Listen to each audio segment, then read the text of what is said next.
இன்றைக்கி overall market எல்லாமே பாசிட்டிவில் தான் இருந்தது. Nifty and bank Nifty, Sensex எல்லாமே. அதை பயன்படுத்தி நான் சென்செக்ஸில் சில ட்ரேட்ஸ் எடுத்தேன். அதாவது நான் ட்ரேட் ஸ்டார்ட் பண்ணுறதுக்கு முன்னாடியே support and distance and trend லைன்ஸ்லாம் எங்கெங்கே இருக்குன்றதை நான் மார்க் பண்ணிக்குவேன். இன்றைக்கி கேண்டில் ஓப்பன் ஆகிட்டு சப்போர்ட் லெவலுக்கு மேலே க்ளோஸ் வச்சதுனால மேபி அடுத்த ரெசிஸ்டன்ஸ் வரைக்கும் மூவ்மெண்ட் ஆகும் அப்படிங்கிறத எதிர்பார்த்தேன். அண்ட் அதேமாதிரி இந்த ஃபஸ்ட்டு 15 மினிட்ஸ் கேண்டிலுக்கு மேலே அடுத்த கேண்டில் க்ளோஸ் வச்சதுனாலையும் இந்த ப்ரீவியஸ் ஹையை தாண்டினதுனாலையும் மேபி அடுத்தடுத்த ஹை மூவ்மெண்ட் ஆகும் அப்படிங்கிறத ப்ரீட் பண்ணால் அதுக்கேற்ற மாதிரியே நல்ல ஒரு மூவ்மெண்ட் மார்க்கெட்டில் கொடுத்தது. அதை பயன்படுத்தி நான் ஒரு சில ட்ரேட்ஸ் எடுத்தேன்.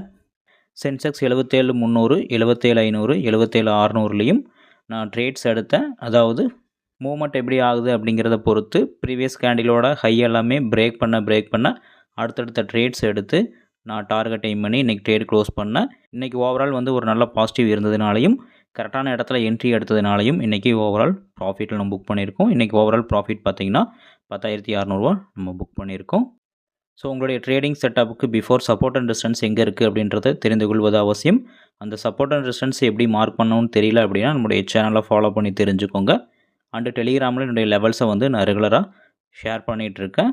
ஸோ அந்த டெலிகிராம் லிங்க்கு நம்மளுடைய சேனலில் இருக்குது. ஜாயின் பண்ணிக்கிறவங்க ஜாயின் பண்ணிக்கலாம்.